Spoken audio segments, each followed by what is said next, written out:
जय Jagannath MM education को आपनକୁ स्वागत। आमे आलोचना करिबा संस्कृत रे 49 टी वर्ण किए केउठार उच्चारित हेउछि।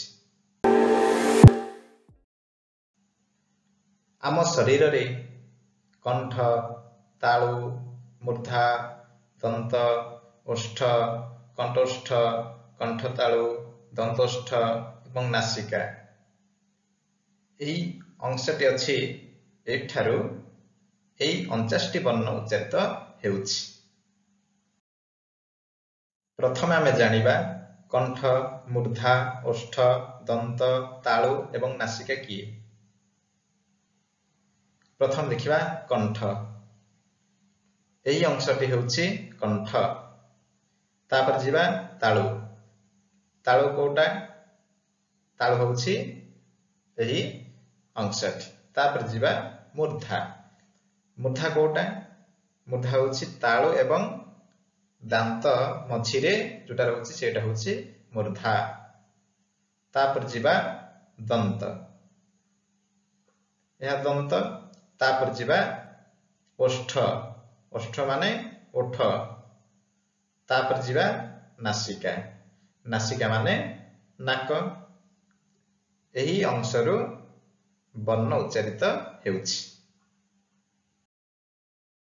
वर्तमान देखिबा को वर्ण केउठार उच्चारित हेउछि।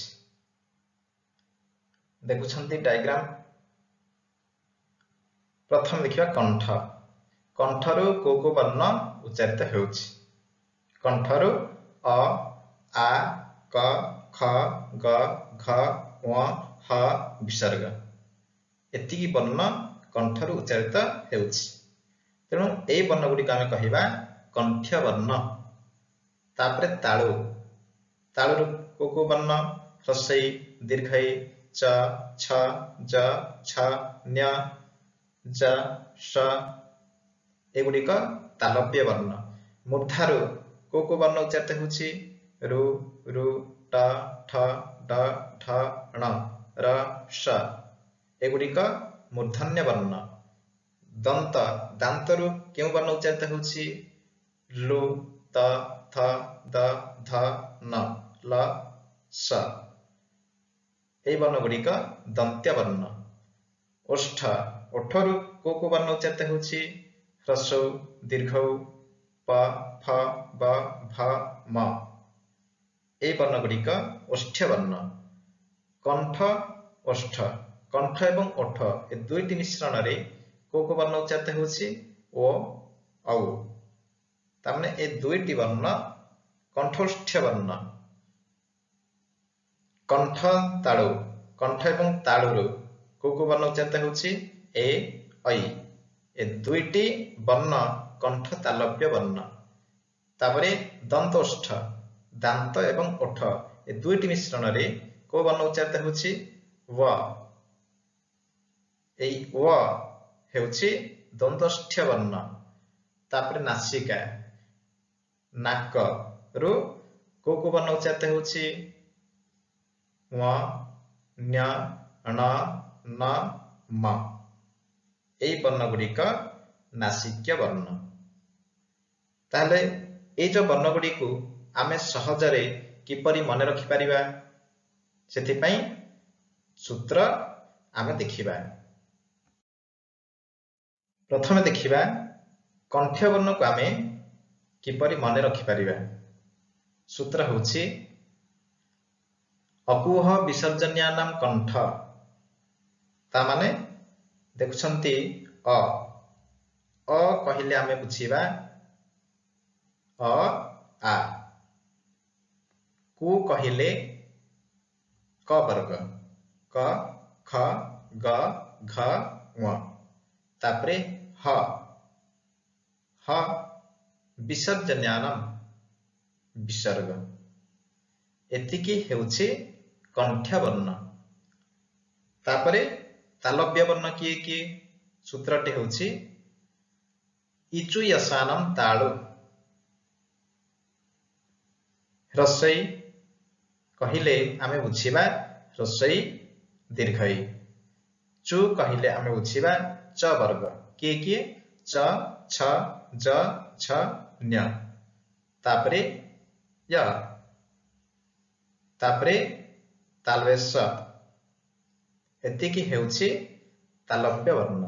तापरे मूर्धन्य वर्ण सूत्र कौन रुट रसायनम मूर्धा रु कहिले आमे बुझिबा रु रु टू कहिले ट वर्ग ट ठ ड ढ ण तापरे र तापरे श एतिकी वर्ण हेउछि मूर्धन्य वर्ण। तापरे दंत्य वर्ण सूत्र हेउछि लुत लसानम दंत लुत लसानम लु कहिले आमे का बुझुछे लु तु माने त वर्ग त थ द ध न तापरे ल तापरे दंतेश एति वर्ण हेउछि दंत्य वर्ण। तापरे जीवा ओष्ठ ओष्ठ्य वर्ण किए सूत्र हेउछि उपपध्वान्यानम ओष्ठौ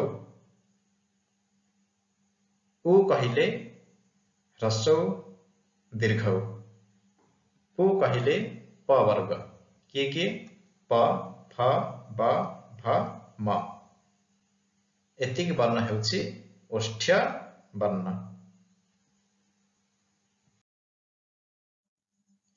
कंठोष्ठम सूत्र हेउछि ओ दौतौ कंठोष्ठम ओ औ ए दुईटी कंठोष्ठ्य वर्ण। तापरे कंठतालु ए दैतो कंठतालु ता माने कोन बुझिले आमे ए ऐ देखुछंती धला रंगर देखा जाउछि ए ऐ ए तो हो कंठतालु ए दुईटी कंठ तालव्य वर्ण। तापरे दंतोष्ठम सूत्र हेउछि वकारस्य दंतोष्ठम व ए कारर बा ए ब हेउछि दंतोष्ठ्य वर्ण। तापरे नासिका नासिका पे सूत्र की न्यमोणनानम नासिका किए न्यम वण न ए पांचटा हेउछि नासिक्य वर्ण। आशा करूछि आपण पाठटी को निश्चित बुझिथिबे। जदि संदेह रहउछि ताहले कमेंट बॉक्स रे लिखि जणाइबे। आउ एक नया वीडियो नै कि आसीबा पर्यंत रहउछि। जय जगन्नाथ।